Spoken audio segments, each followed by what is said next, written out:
चलिए आज बात करते हैं एक ऐसे मंदिर की जो 1000 साल से भी ज्यादा पुराना है। एक ऐसा मंदिर जिसके रहस्य आज भी दुनिया के बड़े बड़े इंजीनियरों को सोचने पर मजबूर कर देते हैं।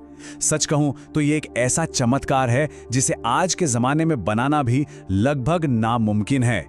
जरा सोचिए, 80 टन का एक पत्थर, वो भी एक ही, और उसे बिना किसी मॉडर्न मशीन के एक बहुत ऊंचे टावर के ऊपर रख दिया गया।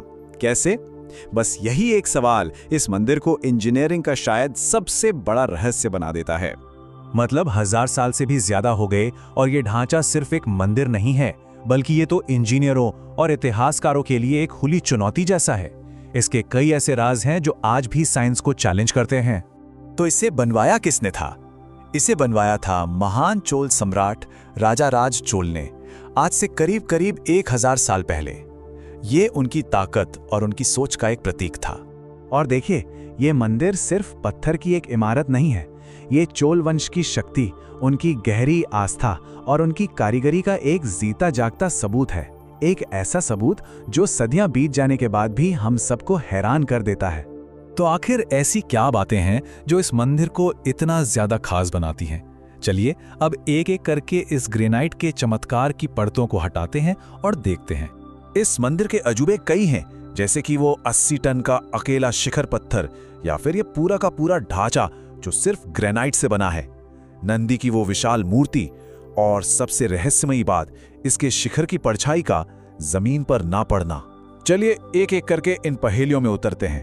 तो सबसे पहली और सबसे अनोखी बात, ये पूरा का पूरा मंदिर सिर्फ एक ही पत्थर से बना है, और वो है ग्रेनाइट। मतलब नींव से लेकर चोटी तक सब कुछ ग्रेनाइट। लेकिन यहीं पर असली पहेली शुरू होती है। तंजौर के आसपास मतलब मीलों तक ग्रेनाइट मिलता ही नहीं है। तो सवाल ये उठता है कि लाखों टन वजनी ये पत्थर आए तो आए कहां से, और उससे भी बड़ा सवाल, उन्हें यहां तक लाया कैसे गया।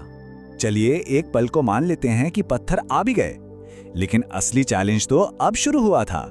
चलिए अब उस इंजीनियरिंग पहेली को देखते हैं जिसने इस मंदिर को एक तरह से अमर बना दिया। इस मंदिर की इंजीनियरिंग का सबसे बड़ा कमाल वो है इसका शिखर, जिसे विमान भी कहते हैं। और इस विमान के ठीक ऊपर एक अकेला बहुत बड़ा पत्थर रखा है। और वजन कितना? 80 टन। ये कोई छोटा मोटा पत्थर नहीं है, एक ही चट्टान से बना 80 टन का एक टुकड़ा। जरा अंदाजा लगाइए, ये करीब करीब 10 से 12 हाथियों के वजन के बराबर है। तो फिर से वही सबसे बड़ा सवाल कि 1000 साल पहले जब कोई क्रेन नहीं थी, कोई मॉडर्न मशीन नहीं थी, तो इतने भारी पत्थर को 200 फीट से भी ज्यादा ऊपर आखिर पहुंचाया कैसे गया? इस एक सवाल पर आज भी दुनिया भर के एक्सपर्ट्स के बीच बहस छिड़ी हुई है। और बात सिर्फ उठाने की नहीं है, कमाल तो जोड़ने में भी था। पता है, इन पत्थरों को जोड़ने के लिए किसी सीमेंट या चूने का इस्तेमाल हुआ ही नहीं। इन्हें एक दूसरे में ऐसे फंसाया गया है जैसे कोई 3D जिक्सॉ पजल हो। और इसी कमाल की तकनीक की वजह से ये मंदिर 1000 साल से हर तूफान, हर भूकंप को झेलता हुआ आज भी खड़ा है। लेकिन देखिए, बृहदेश्वर मंदिर सिर्फ इंजीनियरिंग का ही एक नायाब नमूना नहीं है, ये कला और अध्यात्म का भी एक बहुत खूबसूरत संगम है। तो चलिए अब इसकी पत्थर में तराशी गई आत्मा को महसूस करते हैं। जैसे ही मंदिर के दरवाजे पर पहुंचते हैं तो स्वागत करती है नंदी की एक बहुत बड़ी मूर्ति, और ये भी एक ही चट्टान को तराश कर बनाई गई है। ये भारत में नंदी की सबसे बड़ी मूर्तियों में से एक मानी जाती है, और इसकी कारीगरी कमाल की है। और जब अंदर जाते हैं तो दीवारों पर दिखते हैं हजारों साल पुराने रंग बिरंगे चित्र। ये तस्वीरें चोल साम्राज्य की कहानियां बताती हैं, देवी देवताओं के किस्से सुनाती हैं, और सबसे हैरान करने वाली बात तो ये है कि सदियां बीत गई, लेकिन इन पेंटिंग्स के रंग आज भी वैसे के वैसे ही ताजा लगते हैं। तो इंजीनियरिंग, कला और आस्था, इस संगम को देखने के बाद भी कुछ सवाल हैं जो दिमाग में घूमते रहते हैं, और शायद यही वो सवाल हैं जो इस मंदिर को हमेशा एक रहस्य बनाए रखेंगे।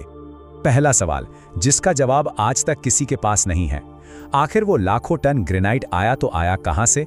दूसरा, वो कारनामा जो आज भी यकीन से परे है, उस 80 टन के भारी भरकम पत्थर को 200 फीट ऊंचे शिखर तक आखिर पहुंचाया कैसे गया? और तीसरा, वो रहस्य जो आर्किटेक्चर के सारे नियम तोड़ देता है। इस मंदिर के डिजाइन में ऐसा क्या खास है कि भरी दोपहरी में भी इसके मुख्य शिखर की परछाई जमीन पर पड़ती ही नहीं? तो आखिर क्या था ये बृहदीश्वर मंदिर?